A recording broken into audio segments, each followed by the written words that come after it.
Welcome. Thank you so much for joining us for the almost March, but still February edition of 3Squares, live again this month. And we were just discussing the fact that we were, or maybe perhaps still are, the number one business podcast in Belize. So we want to send a thank you to Yes. all of our listeners in Belize. We appreciate both of you tuning in on a regular basis. So we are here again today, and I am so excited to be here with my two co-hosts, Kevin Ryan and Susan Swally. Before they introduce themselves, I should probably introduce myself. Charlie Arnott with the Center for Food Integrity and Look East. And our career, my career, and our company's career is dedicated to keeping the food system trustworthy. And hopefully, in a more articulate manner, my co-hosts Susan and Kevin will introduce themselves. Susan Schwally. It's always interesting how I introduce myself on this show. Right now, I am a market researcher at large. I'm my 29th year of understanding consumer purchase and usage behavior. Not 30th year, not old enough yet for that. And I'll hand it over to Kevin. Kevin Ryan, Malachite Strategy and Research. We help CPG and retail grocery companies at the front end of innovation, helping them develop their pipelines and their strategy. Excellent. And Kevin, you've got an outstanding guest today who, again, is going to present me with another challenge with my compulsion to buy the products of every guest that's ever been on the show. That's the first thing I thought I'm of. probably going to have to give into it because it Yes. looks pretty darn good. Yeah, well, this is a real get. I mean, I've been wanting to have JP on for a while. So JP is old friend from General Mills days. We both work at General Mills. He worked there longer than me. I think I was there for, 16, 17 years. I think JP, you're at 20 years at General Mills. And in 2024, he joined Oats overnight as Chief Commercial Officer. And that's what we're here to have him on about. Welcome, JP. Thank you so much, Kevin. Good to see you. And Charlie, let's get you some product. Excellent. There we go. Yeah, we were just chatting about how Charlie is a Costco aficionado, which everyone listening knows that. And Oats Overnight is definitely at Costco. So I'm sure that's in the future. So let's just jump in. JP, thanks again for joining us. And also, I want to say, just off the top, I want to say congrats about the recent round of funding that you raised. For those of you who didn't see, 45 million in additional funding. So that's awesome. For those that aren't familiar with Oats Overnight, can you tell us a little bit, just tell us a little bit more about the company, tell us about the history, tell us a little bit about the product. Yeah. So Oats Overnight, it's a high protein, spoon-free oatmeal shake. It's designed for busy people who want healthier, more convenient breakfast without taste. Different formats. So here's an example of like a retail bottle. Charlie, here's an example of what you can get if you go to Costco, put it in a big shaker like this. But it's founded by Brian Tate. So Brian, Kevin, you've met Brian. Yep. Brian, professional poker player, and he was making his own shakes for the hours at the table. I was talking to him recently, and I'm like, "What's your longest time spent at the table?" And he's like, 36 hours. No I'm like, way. "Oh my God, no wonder you were making shakes that could fill you, and he's health conscious, so he wanted something that was drinkable, potable, crave worthy. And so he iterated this product, and then he was like, I would buy this, but nothing exists on the market. So he built it himself, but he did it with a passionate fan base and really a true consumer first design. So today, like 9 years later, and just had the successful raise to reward early investors, that 60 flavors each are developed using real-time feedback from 300,000 active subscribers, a VIP community on Facebook with 100,000 people that argue about oatmeal every day. They're fascinating to me, and our customers who directly influence what we launch with monthly launches. That's great. That is impressive. John, can you talk a little bit? You mentioned I think you said 300,000 subscribers. And you started out DTC, but for a lot of those companies, they've moved away from subscription more to a la carte. But it seems like subscription's really strong for you. So can you tell us more about that and why that seems to work for you? Yeah, we're still driving so much benefit to the market and to ourselves with having a super strong D2C business. And it starts out because for us, it was never a pricing tactic. It was the operating model. We built the business around habitual repeat breakfast behavior, not one-off trial. So, as you know, breakfast is naturally habitual. So if you solve it well, consumers are going to come back. And that makes subscription actually a really natural fit. So it's just so to drive that, you need a lot of variety. We have a lot of variety. You engage your customers. We launch again once every month with them. They take a survey, they give us feedback. That is part of the whole process of who we are. They aren't just buyers, our subscribers. They drive that feedback loop, and we get that zero and first party data from them. And then in an AI enabled world, you can use that to really iterate the product to get it to exceptional place. And so ultimately, I'd say subscription isn't, it succeeds for us not because of something that we wanted to do to just drive some revenue. It's because it's who we are, and that aligns with consumer behavior. We're not asking that consumer to change their habits. We're just extending the habits that they already have. Right. So one of the, go ahead, Susan, you want to follow up? Go ahead. No, it kind of parlayed to a follow-up question about that, because obviously, yes, breakfast is the most habitual behavior. Oatmeal is in the top 5, right? So folks are highly engaged with you through the subscription model and that feedback loop. How have you seen at retail people come into it and create that habit? Because that's hard to break into that habit if someone's just walking through the grocery store down the cereal aisle. Yeah, so great question. Every channel has a different purpose for us. So we build the product, we iterate it in the D2C environment, we engage the consumers. Retail is really about driving scale and awareness. Most people just aren't going to subscribe out there to a breakfast product. We've found a ton of them that will, and I think more will over time. However, you can reach everybody, and everybody goes into retail or buys, through the .coms on retails. And as we've been going into those places, we're able to interrupt their habits in a new and different way. That's really important because we're a new form product. This isn't a bar that has a new attribute that's doing this thing really well that you instantly understand as a consumer and you change it over. So at retail, you get to change those habits. You get to get on display. You get to meet them where they're at. And then you're part of their consideration set in a new and different way. And when they come in, they get to see what the product's all about. And if it tastes great, they're going to come back. If they feel like it's theirs, if there's any sort of customization with that, they feel like it's great. And that's one of the unique attributes that we have. You can use whatever milk you want. You can make it, a little bit thicker, a little bit thinner. So you feel like this is my oats overnight as you find what that is. And you try different variety of flavors. So one of the things that I found interesting about your model that Kevin surfaced for me is a lot of organizations today, when they think about innovation, they're going to, an asset light model, right? We're going to outsource the messy parts of the business, the manufacturing, the fulfillment, et cetera. You have chosen to go 180 degrees opposite, where you continue to invest in facilities, in fulfillment, et cetera. And before you answered that question about why, I was fascinated by your amazing array of products and the fact that you get the community to provide recommendations. Have you ever considered anything savory like bacon or maybe bacon? Yeah. Well, I'll take it back to the team. We have a in-house R&D department that's really, really talented. I'm not sure if they've ever considered bacon, but Charlie, I commit to you by going to the R&D team and finding out if we can do bacon. I did see some very interesting bacon products on the market. Kevin, you highlighted this in one of your things, the Cinnamon Toast Crunch with Hormel bacon. I think that was at Walmart. Really interesting stuff. So I don't know, what's the future of a bacon Maple flavor? bacon. There you go. There you go. Oh, Maple there bacon. you go. Yeah. Do it. I'll test it for you. Yeah. Well, you got to be a subscriber, then we'll send you a survey. There you go. Fine. I'll do it, and I'm a bacon pro. We can talk later. She is. Yeah, she is. Yeah, very So much there you so. go. All right. All right. But Charlie, you also want to talk about vertical integration, right? Yeah. Or Yep. bacon. You let me know. Okay, vertical integration. So really good question, because it's hard, right? Most companies that aren't vertically integrated. They do it because vertical integration is complicated. Yeah. It's capital intensive. It's messy.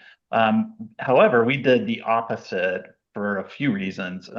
First, as you've already heard, iteration is really important to us. And iterating does not work if you don't own that. You can't wait 6 months in a co-packer queue.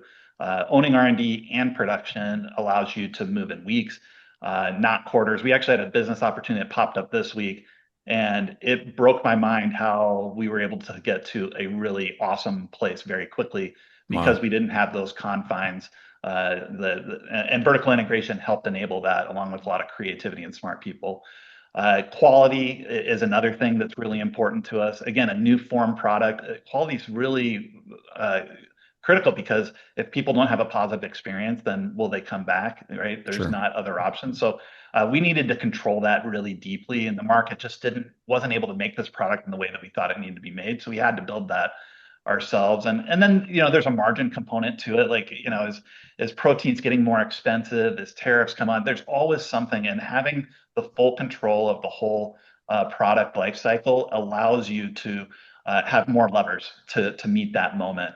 Yeah. And as a business scales, those moments change. Like the challenges that you get going from 0 to 100 are different than 100 to 200 and then 200 plus, right? And you have to be able to meet those moments, and it's a different answer each time. And so you might be prepared to answer that really well at one phase of scaling and not another. Vertical integration just gives you more chance to answer those throughout the process. Got it. Very helpful. Thank you.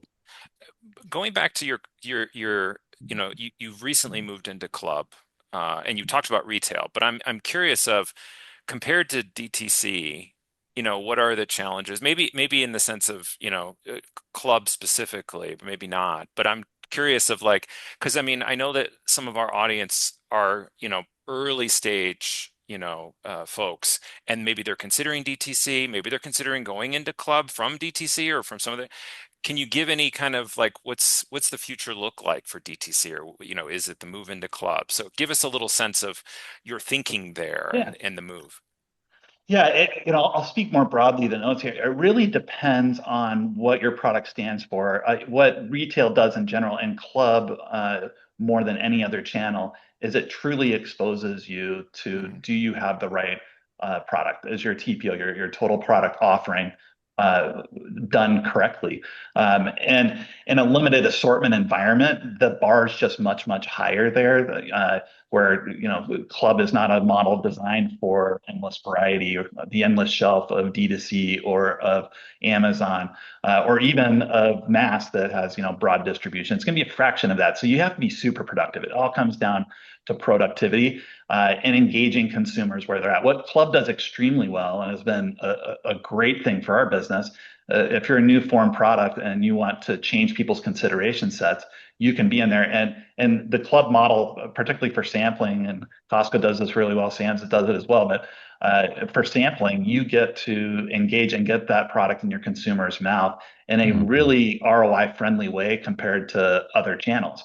And at the point of influence. So if they have a positive experience, they can then change their behavior on the spot in a way where you can get a little bit of scale too, because you're selling something for a little bit more. But then you're going to get those signals really fast, and you better be prepared. You better be prepared whether if it takes off to meet that moment. You better be prepared to pivot with learning, and ultimately you better be prepared to keep bringing new news in a club environment, even if everything's great and you're turning well. The club consumer and the club customer requires you to bring something new all the time. Yeah. Yeah. Well, I mean, I was going to tell you that the other day I was at Costco, and there was a huge traffic jam, and I got up there and it was sampling for Oats overnight. There you go. So, so, so one, I was upset that it was a traffic jam, and two, I was like, oh, look, people are lining up, people are going there. So to your point about sampling, that is a big thing, especially for a product that maybe some folks had not seen or not seen before, but there was excitement. So there is that's different than other channels. So Yeah, that whole sampling thing explains why I frequently buy a $250 rotisserie chicken at Costco. right, right, So yeah, yeah. it tends to be there's a recurring theme here, JP, as you probably picked up. So going back to the broader retailer, let's expand beyond club. What does that look like, and what are you seeing in terms of kind of the original overnight and the beverage market that you're entering, and how does that play into the response you're getting from retail and product development and the future of the organization? Yeah, the response has been accelerating, is what I would say. We've been in retail for a few years, but the product was a little bit new form, and unique. Um, we've had a couple really great partners that have been lead with us. Of course, Mass has been really natural for us at Target and Walmart, and Target's always, great with emerging brands and trying to find that next thing. But we're now finding grocery retailers really jumping on. Wegmans was one of our first customers. Oh, cool. At Giant Eagle, I've been really impressed with how they are attacking the space too. They've refreshed their shelf multiple times over the last 12 18 months. And so that's been great to see. As you get proof of concept, retail will take off. And so retailers are looking for sure things. If you can provide incrementality, if you can provide velocity, we talk about dollars per linear inch.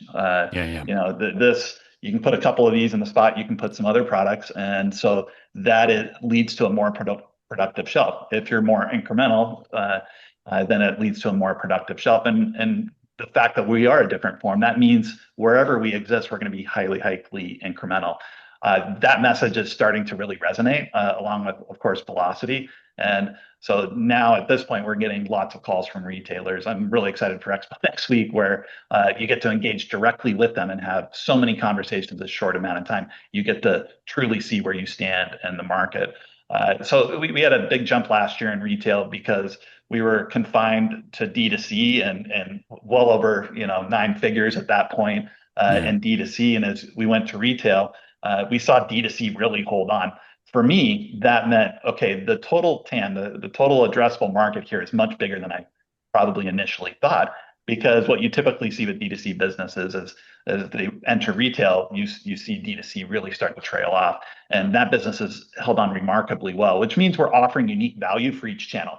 And we want to keep that going, obviously, as long as possible. And one thing that we can do very, very well for retail is offer variety. We've got 60 flavors. So we already have an innovation pipeline that, for a few years that's good to go. We just have to sit down and have the right conversations. And then, again, develop a TPO, right price pack architecture, the right plan and promotion and pricing at shelf, and partner with retailers that really want to bring people back to the cereal aisle that have been going to other things outside of that aisle. So I want to follow up on that, because you mentioned the 60 plus flavors with bacon soon to come. How do you work with retailers? I mean, you talked about revenue per square inch, right? Yeah. They're not going to carry 60. So No. Is it a different assortment for Wegmans than it is for Giant Eagle? And is that your insight or their insight, or how do you work collaboratively with them to maximize that revenue per square inch? Yeah. So this is happening pretty quick for us right now. So the data signals lead us first and foremost. And the retailers, that's what they care about too. So the data really is the guidepost. The data gets you to the consumer behavior. So the consumer is still leading there, right? So we talk to them about what's happening. And what we see oftentimes is really remarkable. Typically, if you have, call it 4 items on shelf and you add a fifth, you will talk about the incrementality of that fifth item being 60, 70, 50, 30%, meaning it's stealing from other things around it those items. Our variety seeking and that space is so great that when we add that 6th or 7th item, the velocity holds across all and oftentimes increases. That means awareness is growing faster than distribution still. And so that's awareness is, a distribution opportunity, but also a marketing opportunity. And so long as we can keep that awareness growing, and that then as the distribution grows, it'll keep up with it. So back to your point, Charlie, how do we have those conversations with retailers? First and foremost, you should carry the core items that are going to produce and are going to be low risk. So, for example, maple brown sugar in a retail environment is it's a safe way in for many consumers. Mm-hmm. So that's likely to do the best. But we just launched cookies and cream in a retail bottle recently, and now in some places it's even eating maple brown sugar. So now that's a core item, right? And so our core is evolving as the data is influencing that. And then as you get out to more and more flavors, that's where we start to talk about, hey, maybe we should have an exclusive launch for you. I think maybe we're ready for brownie batter or mocha chip. And these are some of the flavors that you can find at specific retailers out there. Hey, JP, Chocolate covered banana struck my fancy. Sorry, Susan, go ahead. Good. No, I'm just curious across your flavor variety. What's growing faster or larger share, sweet or savory or warming spices? I'm just curious. Yeah, we really haven't played with savory yet, so that's why Charlie is going to talk There's about the bacon. opportunity. Yeah. He knows where it's at, I guess. But it's all sweet. So Sweet. what's really interesting about this product, it is you'll appreciate this, Kevin. So shout out to your when I read your 3 Squares or I'm sorry, Food stuff. food stuff. Thank Yeah. you, thank you, thank you. Food stuff this week. You were talking about fiber, and you Yeah. talked about something that really resonated with me in this product, but also consumers and whole food heroes. Yes. So maybe we should talk about this more. It's a whole food product. Like when you look at the ingredient panel, that's one of the best because it ships dry. You can have a really, really clean and taste forward product. Yeah. That's where normally you have to put preservatives in it, or you're optimizing for something else, less calories. So you're putting, artificial sweeteners in there. We haven't designed products like that at this point. It's all natural. And so when we think of the product, it's a whole food hero that we're working towards. But then it's taste first on top of that. Mhm. So we have been creating these craveable, more dessert-oriented products, Susan, because that's on our 300,000 subscribers, what they're ordering and what they're doing. So it's data-oriented. However, I do think there's an incrementality to having other flavor camps, and that's something that we're exploring and doing as well. I'll give you an example. My wife loves vanilla, and she's like, she has vanilla like multiple times a week, and she's like, I don't want birthday cake. I want vanilla. Yeah, real And just vanilla. give me vanilla, and I'm going to add my own blueberries to it and do these things. And so for her, my wife consumption is 100% incremental to our portfolio because we have vanilla. We have to find more of those vanillas, and then over time that will become part of the core. Yeah. There's a legacy manufacturer in oatmeal out there, and I don't think they have it anymore. They had a raisin date walnut instant oatmeal. And I had the data. I was the only person under the age of 80 that consumed it. Under the age of 80, perhaps. Yes. So if you could bring that one back for me, that would be great. I think they bring back vanilla, and you make the rest of that whatever concoction it was I for go buy yourself. dates. All right, I got bacon, raisin, and date. Kevin, if you need anything, let me know. I mean, old is new again, I guess. Bacon wrapped dates. Look at that. People love bacon wrapped dates. That's true. There we go. I'm onto something, JP. We should There you go. Later. Talk later. Yeah, I don't know if R&D's going to love me or hate me after this. This is a great opportunity for the retirement crowd. Perhaps you can put coupons in Golden Corral. Right. Kind of BOGO coupons in Golden Corral, and you'll be off to the races. Yeah. Werther's flavored. I worked on that brand. Be nice. I'm not, overnight oats. Hey, a lot of Werther's and a lot of purses of That's grandmas. exactly So. right. Number one peg brand. Right. Yeah. There we go. Yeah. All right. We're going to switch to the quiz. JP, thank you. This was really fascinating on many levels. Really an interesting business. And congrats for kind of being in a sweet spot when the sweet spot came along. So good for you, and hope it can much continued success. With that, we're going to turn it over to Quizmaster Kevin. We hope to have a musical bed, perhaps, to lead into the quiz, maybe even as early as next month. So it'll be bigly. So Kevin, if you want to kick us off and lead us on the quiz, that'll be great. Yes. So this month I was thinking about like what's coming up and everything, and Easter's around the corner. And what makes me think of Easter, I think of candy. I think of all the candy. I mean, Halloween's candy, but there's a special Easter candy kind of stuff. So the theme of this month is candy in general. So and JP, welcome to join in and play along, or just watch Susan and Charlie suffer. First question. The Pez dispenser is a design icon, but it wasn't originally intended for children. When it launched in 1927, it was marketed as a high-end adult accessory. What was it primarily intended for? Was it A, a breath mint for secret drinkers? So even before Prohibition, the move away from alcohol was strongly encouraged, and alcohol consumption was stigmatized. So much a high-intensity peppermint was marketed to businessmen to mask gin breath before returning home.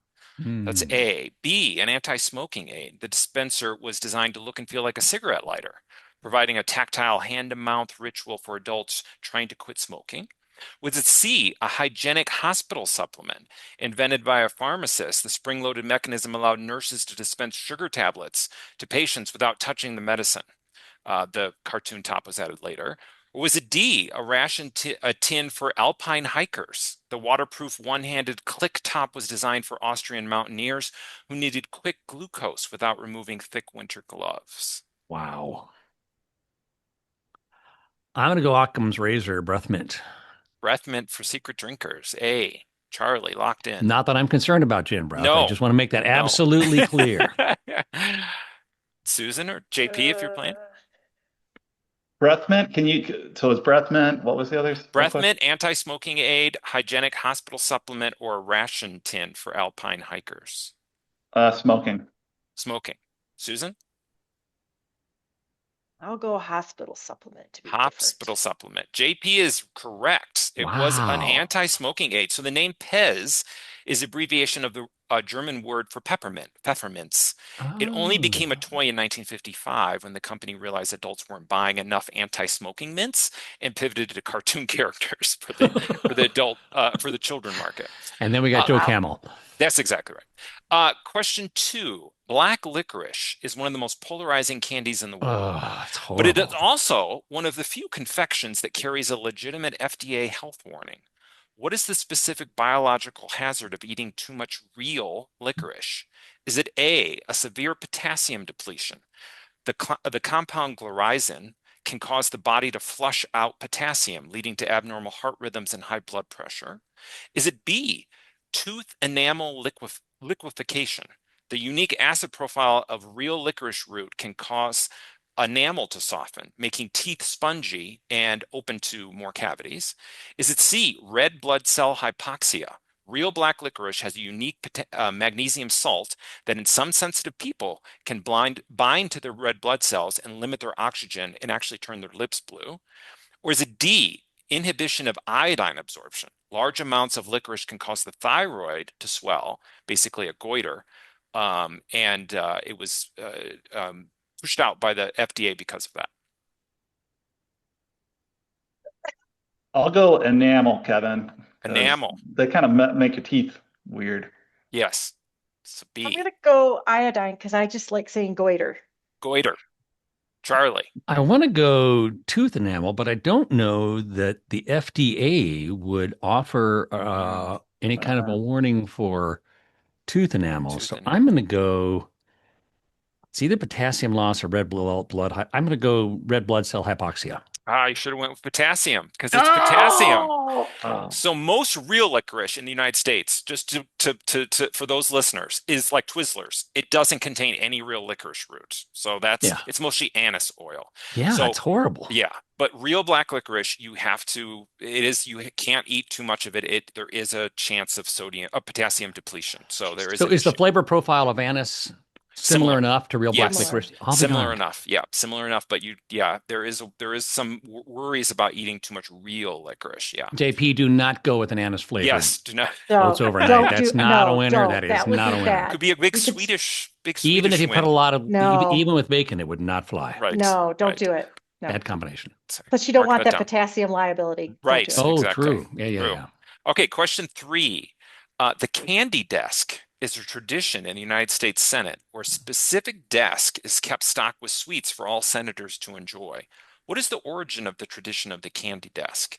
Is it A, a lobbyist gift loophole?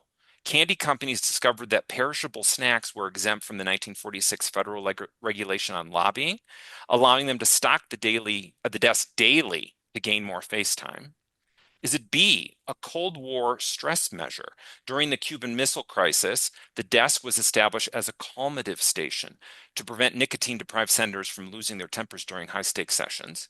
Is it C, a sugar state subsidy? It was an underwritten rule that the senator from Louisiana, the sugar capital, could provide treats to ensure the legislative body provided pro-agriculture in their voting habits. Or was it D, a personal act of defiance? Senator George Murphy, who loved to snack but was forbidden from eating snacks on the floor, kept a private stash that eventually became a shared Senate institution. So lobbyist, Cold War, Cuban Missile Crisis, sugar state subsidy, or a personal act of defiance by the Senate. Sugar state subsidy. Defiance. There we go. Susan, what'd you say? Defiance? Defiance. Charlie, you said subsidy. JP? Well, it's like politicians today. I'm with Susan. Act of defiance. Act of defiance. It is an act of defiance. Yes, cool. It was. It started as a private stash. It is now an official assignment. Today, the desk is usually stocked by the senator's home state. So if you're the candy Oh, That person, desk, you get that it. desk becomes, yeah. So when it's Pennsylvania, yeah. it's all Hershey and Just Born Peeps All right, at the I'm going to take one. Nice. Point of privilege. Give me 1 second. I'll be right back. Yeah. Yeah, everybody knows that there's that one person in the office that always has the candy drawer. Hmm. So yeah, that's just a natural evolution, right? It All is. right. It If is. Yeah. you have lunch in the dining room in the West Wing of the White House, How do you know this? I've had lunch in the West Wing of the White House. Oh, That would be why. You are given a box of M&Ms signed by the sitting president. Oh, wow. That's cool. M&Ms. I didn't know that was, M&Ms. that was okay. Not Says Jelly Bellies. That was No, Reagan. Yeah. Mars right there. See, Reagan. Yeah. yeah, Yeah. Yeah. it's yeah, Did yeah. you You get get Diet that. Coke? They give you Diet Coke with that? I imagine you could. I did not order a Diet Coke, Oh, but I All imagine you right. could. Question four. Question four. The Kinder Surprise, the chocolate egg with the toy inside, is a global phenomenon, but remains banned in the United States. While most assume it's a modern choking hazard law, the ban actually stems from an obscure 1938 regulation. What was the law's original intent? Was it A, to stop filler fraud? The 1938 Federal Food, Drug, and Cosmetic Act banned the embedding of non-nutritive objects within the food to prevent manufacturers from using wood, metal, or marbles to add weight. Was it B, to protect the toy industry? U.S. toy manufacturers lobbied for the ban to prevent European food companies from dumping low-quality plastic figurines into the U.S. market. Was it C, to combat childhood obesity? Early public health advocates feared that collectible toys could encourage children to overconsume sugar. Or is it D, to prevent cross-contamination? Regulators feared that the lead-based paints used on 1930s toys could leach into the fats of the chocolate, leading to systemic poisoning. Hmm. These are good ones, Kevin. I'm going filler fraud. Okay, filler, Yeah. Mhm. JP or Charlie? Go ahead, JP. I'll do cross contamination. I always thought it was Yeah, a choking hazard, so I'm learning something Yeah, here. yeah, I was gonna go one or the other. I think I'm gonna go with Susan on filler fraud. it is filler fraud. Because of the 80-year-old law, the U.S. version has to be sold in two separate parts, one Hmm. with the cream and one with the toy, to ensure the toy Oh, is never actually embedded in the food to stop that type of weight fraud interesting. concerns. Yeah. I thought you were gonna ask a question about how long you had to microwave a marshmallow hen to get it to explode. That's a side. That's knowledge for those that really know. We don't want to Okay. give that knowledge Yeah. out. Okay. All Oh, right. All right. All Last right. question. The Baby Ruth bar is often mm, assumed to be named after the legendary baseball player Baby Ruth. However, the manufacturer, Curtis Candy Company, claimed it was named after President Grover Cleveland's daughter, Baby Ruth. What was the real strategic reason behind the name? Was it A, to avoid paying royalties? By the 1920s, Baby Ruth was a was a massive star. Ruth was a massive star. Naming a bar after him would have cost a fortune in licensing fees. So the company used the president's daughter's story as a legal shield. Is it B, to appeal to the modern mother? In the early 20s, baby products were seen as safer and more hygienic. The company wanted to position the candy as a healthy snack for children. Was it C, a trademark squatting maneuver? Curtis Candy actually owned the rights to the name Ruth from a previously failed fruit bar and simply adding baby to make it sound more endearing during a period of high infant focusing marketing? Or was it D, to honor a local charity? Baby Ruth was a nickname for a baby made famous at a local Chicago orphanage, and the founder supported that orphanage, and he used the name to create a socially conscious brand long before it was a trend. So was it to avoid paying royalties, to appeal to the modern mother, a trademark squatting, or to appeal to a local charity? Man, I'll, these I'll are say hard. A. That's about the money. All right. I think it's either A or D, but I'm having a hard time. I'm gonna go since JP picked A, I'm gonna go altruistic, which is probably a complete mistake. Okay. Susan? um, well, because I think it goes on today with people trying to make permissible snacks. I'm gonna go modern mother. Okay. It is A. It is the avoid paying royalties. Yeah. This is Interesting. one of the earliest and most successful examples of what we call ambush marketing, if you've ever heard that term. The Oh yeah. company actually Mm, took Baby Ruth to court when he tried, or Babe Ruth to court when he tried to launch his own Ruth's Home Run Bar, and they won because they had the presidential backstory as cover. Ooh. So yeah, oh, so I think JP might have I think he did. I think you Mhm. did. Congrats, I think JP. so. Look at Yes. that. Look at that. That's Very cool. impressive. All Yeah. right. So, all right. Excellent. Well, this has been fascinating. JP, this was a great story introduction to Oats overnight. Thank you for that. And I will look for them fondly at Costco. You really Kevin, are. Susan, always a pleasure. Thank you for joining us for the February edition of 3Squares. We invite you to come back in March. You can always find us at 3Squares at gmail.com. I'm sorry, 3squaresmail at gmail.com. The numeral 3squaresmail at gmail.com if you would like to correspond with us. If not, have a great rest of your month for the day that is left, and we will connect with you again in March. Have a good one, everybody. Take care. All right. Bye-bye. Bye. Thank you, everybody. Thank you. Thanks. Bye.